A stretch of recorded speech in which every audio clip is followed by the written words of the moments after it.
Assalamualaikum warahmatullahi wabarakatuh. Selamat pagi anak-anak. Selamat berjumpa lagi pada acara masa pengenalan lingkungan sekolah kepada siswa baru. Semoga acara ini bisa bermanfaat bagi kita semua, terutama bagi anak-anak yang baru masuk dari SD ke SMP, yaitu ke SMP Negeri 4 Jombang ini. Semoga anak-anak kerasan dan betah belajar di SMP Negeri 4 Jombang ini, walaupun kita belajarnya dari rumah atau dalam istilah dalam jaringan. Anak-anak, pada hari yang keempat ini kalian sudah menerima beberapa materi yang hubungannya dengan masa pengenalan lingkungan sekolah. Pada kesempatan ini saya menyampaikan satu, mari kita berdoa bersama-sama semoga acara ini mendapatkan ridho dari Allah Subhanahu wa taala dan bermanfaat bagi kita semua. Yang kedua, tetap jaga kesehatan, jaga protokol kesehatan meskipun kita berada di rumah. Kalau kita merasa sakit, kita tidak usah berkeliaran agar yang di luar tidak ketularan. Kemudian kita juga tidak perlu bermain yang terlalu jauh atau bepergian yang terlalu jauh agar kita juga tidak ketularan. Sebaiknya kita berada di rumah saja dulu, kita pun bepergian apabila ada kepentingan yang sangat penting. Anak-anak, pada pertemuan kali ini ada hubungannya dengan pendidikan jasmani dan olahraga atau PJOK. Nah, ini ada hubungannya tadi yang saya sampaikan pertama. Pada pendidikan jasmani, olahraga dan kesehatan kali ini saya akan menjelaskan dua materi. Yang pertama adalah kebugaran. Nah, ini sangat penting bagi kita semua. Dalam masa seperti ini kita butuh yaitu tubuh yang bugar. Berarti bugar jasmani juga rohaninya. Kalau kita sudah bugar berarti kita merasa senang, sehat dan bahagia. Nah, apa pengertian daripada kebugaran? Sebelum kita melanjutkan pada pengertian kebugaran, yaitu kita tahu apa yang namanya kebugaran itu memiliki dua aspek, yaitu kesehatan dan performa. Performa itu bentuk ya, dalam bahasa yang asingnya itu, bahasa kerennya itu performa, bentuk kegiatan atau bentuk tubuh kita yang bugar itu bagaimana. Sehat ya kita bebas dari penyakit gitu ya. Kebugaran jasmani yang berkaitan dengan aspek kesehatan yaitu kekuatan otot, daya tahan otot, daya tahan jantung dan paru, dan fleksibilitas atau kelenturan. Adapun kebugaran jasmani yang berkaitan dengan aspek performa kita yaitu koordinasi kerjasama, agilitas, kecepatan dan keseimbangan. Nah, sekarang pengertian kebugaran jasmani. Kebugaran jasmani adalah kemampuan seseorang untuk menjalankan aktivitas kehidupan sehari-hari dengan ringan dan mudah tanpa merasakan kelelahan yang berarti, serta masih mempunyai cadangan tenaga untuk melakukan kegiatan yang lain. Jadi setelah kita melakukan kegiatan, itu kita merasa senang, bahagia, dan tidak merasa lelah. Merasa lelah tapi masih ada kekuatan yang bisa digunakan untuk bekerja yang lain atau kegiatan yang lain. Ya. Nah, tahukah kalian bentuk-bentuk latihan dari kebugaran jasmani? dan bagaimana cara melakukan gerakannya. Nah, kali ini akan saya paparkan sedikit demi sedikit. Mudah-mudahan bermanfaat bagi kita semua. 1. Manfaat kebugaran jasmani dulu. Ya. Apa manfaat dari kebugaran jasmani? Antara lain, meningkatkan sirkulasi darah dan sistem kerja jantung. Apa sirkulasi? Ya peredaran darah dalam tubuh. Dari jantung ke seluruh tubuh menuju jantung lagi, itu sirkulasinya, ya, perjalanannya. Sistem kerja jantung. Yang berikutnya meningkatkan stamina, daya tahan dan kekuatan tubuh. Yang berikutnya meningkatkan kekuatan otot serta kecepatan.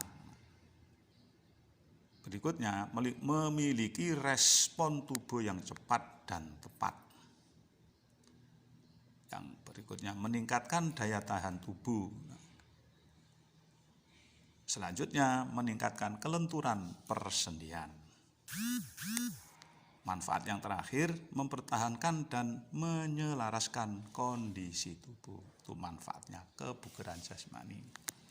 Komponennya apa saja dari kebugaran jasmani itu? Komponennya adalah 1, kekuatan. Kekuatan dalam bahasa asingnya itu strength. Ya. Kekuatan kita, kekuatan otot, kekuatan dan lain-lainnya. Ya. Yang kedua, daya tahan kardiovaskuler atau endurance. Daya tahan kardiovaskuler itu hubungannya dengan jantung juga. Ya, daya tahan. Yang ketiga, daya tahan otot. Tahan otot tubuh kita itu banyak ototnya, ya, terbentuk dari otot-otot yang kuat. Yang keempat, kecepatan atau speed, kecepatan melakukan gerak. Nah, yang kelima, kelentukan. Lentuk itu fleksibel, ya, seperti senam, seperti ban itu lentur, ya, kelentukan. Yang berikutnya, keenam, kelincahan. Lincah itu bisa beralih ke kiri, ke kanan, ke depan, belakang, lincah, bisa menghindari dengan baik. Yang ketujuh, koordinasi. Berikutnya, keseimbangan badan, ya, keseimbangan. Contohnya nanti ada keterangannya. Ketepatan. Yang terakhir adalah kecepatan reaksi. Nah, saya mulai lagi, kekuatan. Kekuatan itu apa? Ya, kemampuan dalam mempergunakan otot untuk menerima beban sewaktu bekerja. Kekuatan otot dapat diraih dari latihan dengan beban berat dan frekuensi sedikit. Nah, bisa dimulai dari beban yang ringan dulu ke beban yang berat. Frekuensinya, waktunya sedikit. Misalnya kita mengangkat beras 5 kilo dari jarak 5 meter atau dari jarak 2 meter, diangkat, dipindahkan dari meja satu ke meja lain. Itu kekuatannya otot menerima beban. Nah, contohnya itu yang gampang, ya. Yang berikutnya adalah daya tahan kardiovaskuler atau endurance. Ini daya tahan adalah kemampuan seseorang dalam memakai organ tubuhnya, seperti jantung dan paru-paru, secara efektif dan efisien dalam melakukan aktivitasnya. Maksudnya adalah, misalnya jantung berdenyut atau berdetak melakukan kegiatannya itu, atau dalam waktu yang misalnya 2 menit kita akan ambil nafas dan lain-lainnya, itu jantung, atau jantung itu bekerjanya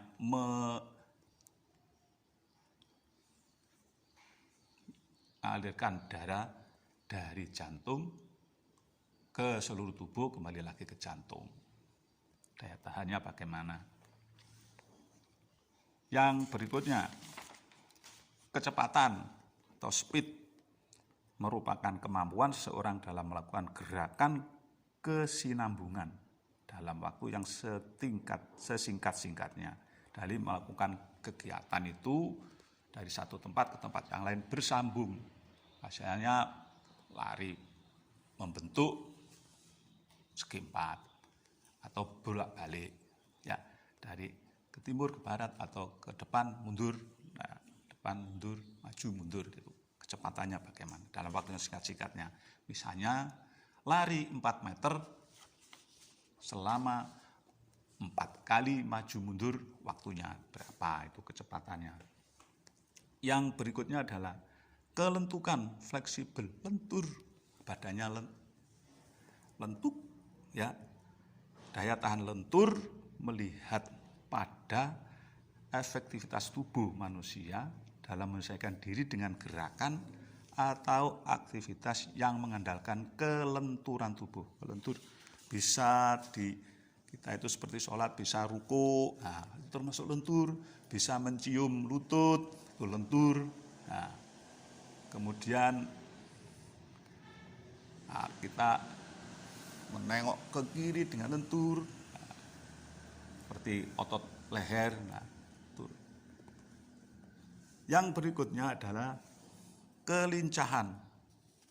Kelincahan merupakan kemampuan seseorang dalam menyesuaikan diri dengan posisi-posisi tubuh, seperti dari belakang, dari depan ke belakang atau dari ke kanan. Lah, lincah. Melompati, misalnya lompat kursi, lincah. Pindah tempat, mudah pindah tempat, cepat pindah tempat, itu lincah. Ya, kelincahan. Itu ya, lincah. Kalau kamu lihat binatang seperti kelinci, ya itu lincah. Kamu bisa seperti itu ya, kelincahan.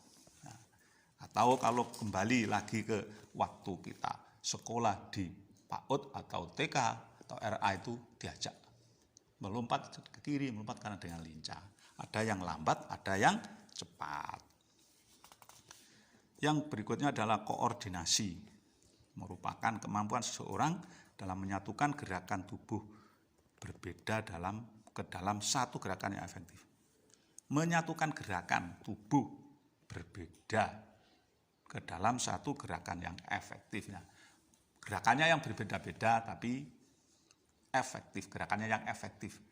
Misalnya dari lari samping terus maju ke depan, misalnya dari lompat-lompat terus lari.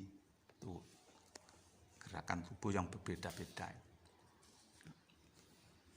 Yang berikutnya ada keseimbangan. Nah, keseimbangan ini adalah merupakan kemampuan untuk mengendalikan organ tubuh dan saraf otot sehingga bisa mengendalikan gerakan tubuh dengan baik.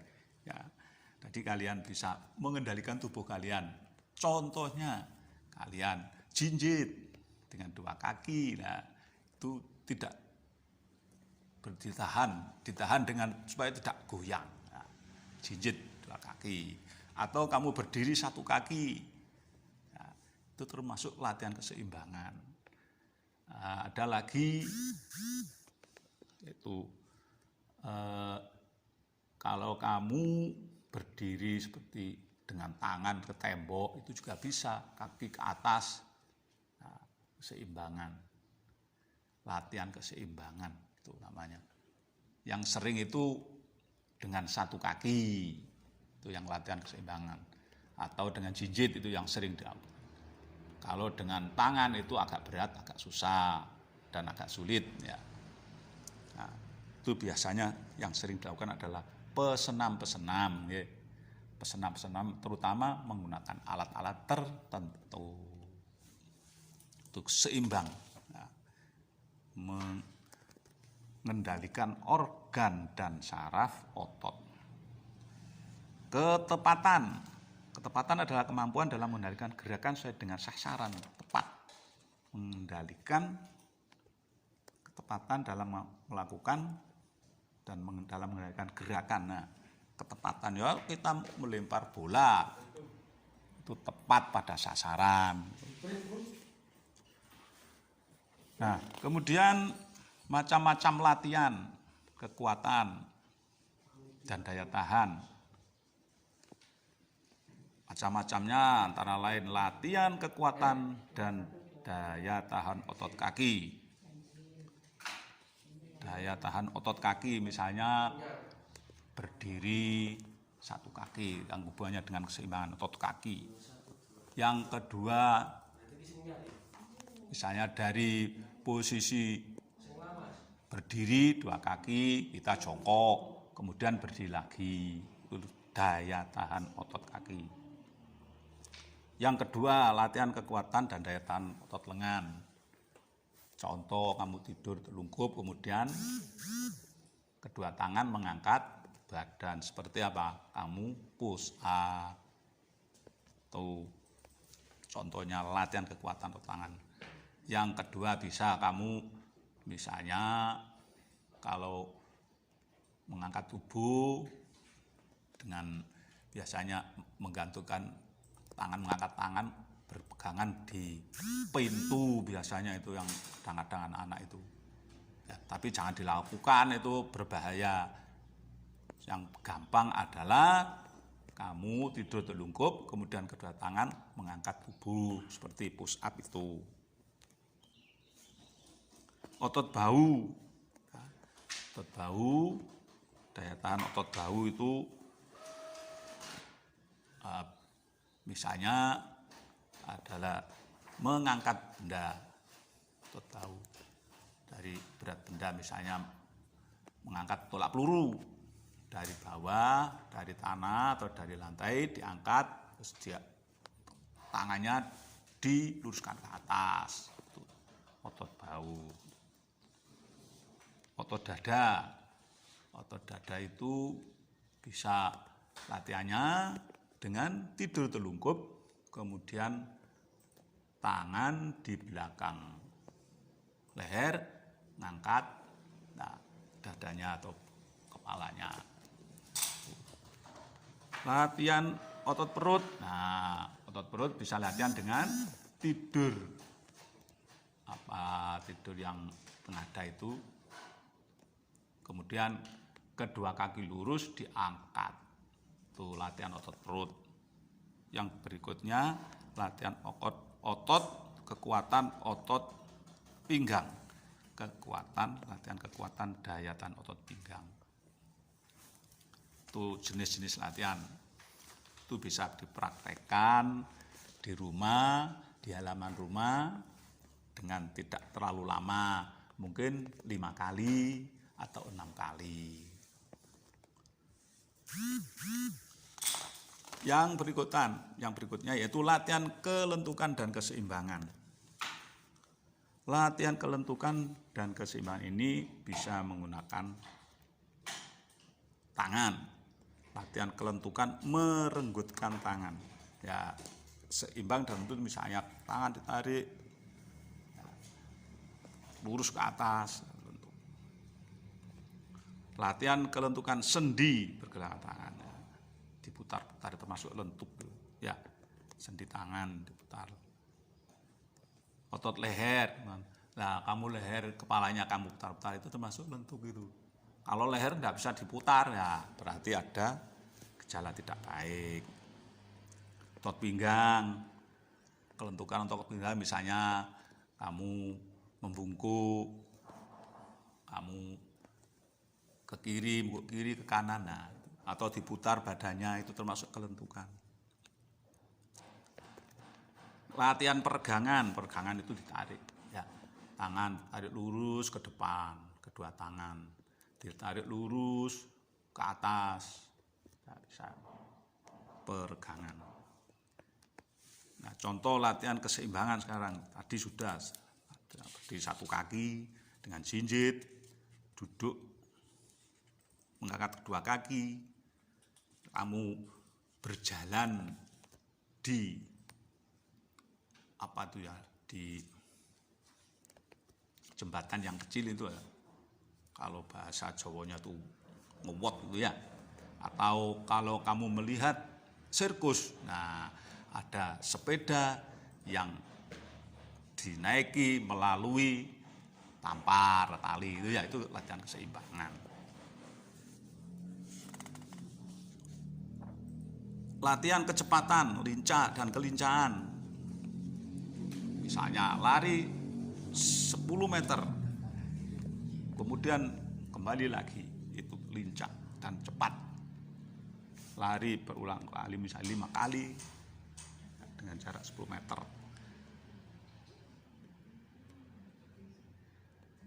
Lari cepat berulang kali, misalnya jarak 15 meter berulang 2 kali, diulangi 2 kali. Itu lincah, berpindah. Misalnya berpindah lari ke depan, pindah lari ke samping, itu lincah. Kecepatannya ke depan terus pindah ke samping. Nah, itu yang hubungannya dengan olahraganya yang cocok sekali pada saat ini ada wabah virus corona. Kamu bisa lakukan di depan rumah dengan jarak 10 meter maksimal atau 5 meter berulang kali sampai 6 kali, 10 kali, 5 meter bolak-balik. Nah, kalau sudah payah jangan dipaksakan, hanya 5 kali sampai 6 kali 10 meter sudah cukup. Nah, kemudian diliuk-liukkan badannya. Nah, yang tidak kalah pentingnya kita berada di sinar matahari, kena sinar matahari langsung, enak itu ya. Jam 8 sampai dengan jam 9 nah, badan kita kena sinar matahari sehingga di dalam tubuh akan ada perubahan vitamin D menjadi vitamin D ya. Untuk materi yang berikutnya adalah hubungannya dengan makanan sehat, pola makan sehat. Nah, ini sangat penting juga ini pada kondisi ini. Pola makan sehat, saya kira anak itu sudah tahu semuanya di waktu di SD. Ada 4 sehat 5 sempurna. Wah, sudah tahu semua ini. Tapi juga sangat penting saya jelaskan sedikit saja yang hubungannya dengan makanan yang dibutuhkan oleh tubuh kita atau zat makanan yang sangat dibutuhkan tubuh manusia kita.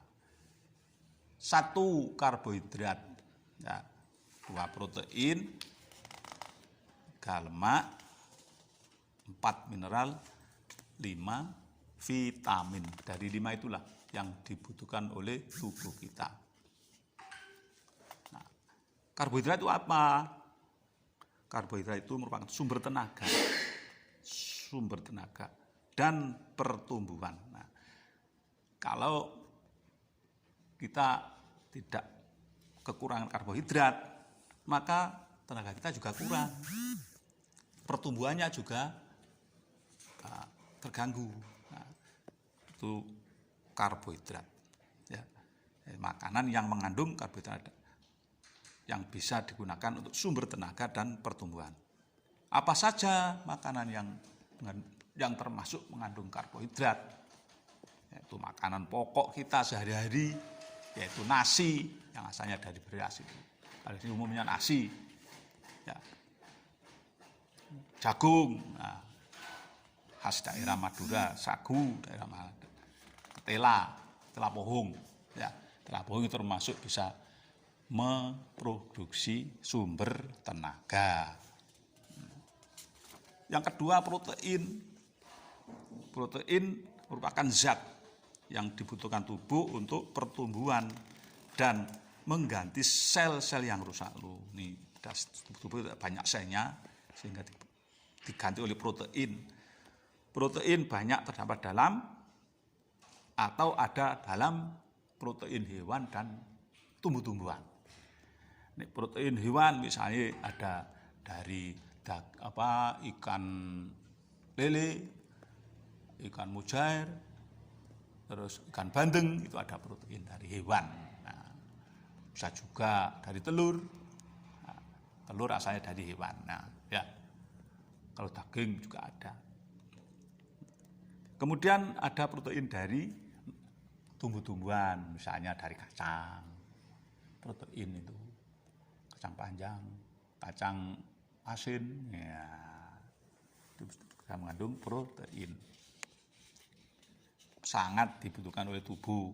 Ada banyak sel tubuh gitu, itu ada yang rusak sehingga diproduksikan oleh protein, diganti oleh protein itu, mengganti sel-sel tubuh yang rusak. Yang ketiga lemak. Lemak juga ada dua macam. Lemak juga dibutuhkan dalam tubuh kita. Contohnya lemak itu melindungi organ-organ tubuh kita, misalnya jantung itu sekitarnya ada lemak, itu dilindungi oleh lemak. Paru juga ada lemaknya, sekitarnya itu dilindungi oleh lemak. Di persendian juga ada lemaknya. Dibutuhkan tubuh sebagai cadangan makanan loh, ini cadangan. Tubuh juga punya cadangan makanan ya. Lemak itu. Lemak juga ada dua jenis. Ada lemak dari hewan dan lemak dari tumbuh-tumbuhan. Lemak dari hewan contohnya, misalnya kita makan daging, itu ada lemaknya. Ya. Daging apa ya? Daging lembu, daging kambing, ada lemaknya. Kemudian yang kedua, lemak dari tumbuh-tumbuhan. Nah, ada yang dari keju, di kelapa, ada dari jenis kacang-kacangan, kacang asin termasuk, itu juga lemak yang berasal dari tumbuh-tumbuhan. Yang berikutnya mineral. Nah, mineral sangat dibutuhkan oleh tubuh untuk pertumbuhan tulang dan gigi bagi anak-anak. Nah, apa orang dewasa tidak boleh? Ya sangat dibutuhkan mineral. Itu banyak terdapat pada makanan yang berkuah atau yang ada airnya, mineral. Kalau sekarang sudah disiapkan di toko-toko mineral, misalnya minuman yang mengandung mineral, atau misalnya ada vitaminnya juga. Yang berikutnya vitamin. Vitamin diperlukan oleh tubuh sebagai makanan tambahan. Tambahan. Vitamin berfungsi sebagai pemelihara kesehatan. Waduh, ini memelihara kesehatan. Vitamin banyak terdapat dalam buah-buahan, sayuran, ikan, dan daging. Nah, daging juga ada vitaminnya, tapi kadarnya sampai berapa persen. Sayuran juga ada, ya. Terutama buah-buahan. Contoh jeruk, belimbing, vitamin. Cabai pun ada vitaminnya, itu banyak vitamin C-nya kalau cabai itu ya. Nah, itulah makanan yang kita butuhkan dalam sehari-hari. Ya, tidak perlu banyak-banyak, tidak perlu banyak, yang cukup saja. Misalnya kita karbohidrat, misalnya satu hari kita butuh makan nasi 3 kali atau 3 piring. Ya, jangan sampai kita 5 piring ya. Nanti yang lainnya tidak cukup karena butuh yang lainnya, tidak hanya nasi saja ya, sayur butuh, kemudian ikan juga butuh. Nah, ikan apa ya? Kalau mampu ya, daging, ikan bandeng. Kalau tidak mampu ya tidak apa-apa, kita beli tempe, tahu, itu juga protein, ada proteinnya. Asin, pindang, ada proteinnya juga. Itu ya. Nah, masih banyak sekali yang perlu saya sampaikan, tapi saya kira hanya itu saja anak-anak ya. Bisa dilihat nanti melihat pada buku-buku yang lain yang hubungannya dengan makanan. Saya kira selama kamu belajar di SD sudah pernah membaca apa yang namanya makanan 4 sehat 5 sempurna. 5 sempurna itu ditambahi minum susu. Ya. Sekali lagi, bapak-bapak, ibu-ibu yang sedang mendampingi putranya, mudah-mudahan apa yang saya berikan ini bermanfaat bagi kita selama masa pandemi ini. Kita tidak usah tergesa-gesa untuk ingin tatap muka, tidak usah tergesa-gesa. Kita berdoa dulu pada Allah Subhanahu wa taala, semoga pandemi ini atau virus ini diangkat oleh Allah Subhanahu wa taala dari bumi Indonesia, sehingga kita semua bisa belajar di SMP 4 dengan nyaman, dengan tatap muka, bertemu Bapak Ibu guru, bertemu dengan teman-temannya, sehingga bisa berbagi pengalaman. Ya, dari SD mana, nah, berbagi pengalaman, menimba ilmu. Semoga ilmu yang didapat bermanfaat bagi anak-anak yang ada di rumah, juga bagi Bapak Ibu guru yang sedang memberikan materi. Saya kira cukup, mudah-mudahan ini bermanfaat bagi saya. Ada kesalahannya nanti saya mohon maaf ya, karena saya sendiri juga sebagai manusia biasa pasti ada kesalahan dan kekeliruan. Kalau ada kesalahan mohon maaf, ada benarnya, semata-mata itu karena dari Allah Subhanahu wa Ta'ala. Selamat belajar, semoga bermanfaat. Assalamualaikum warahmatullahi wabarakatuh.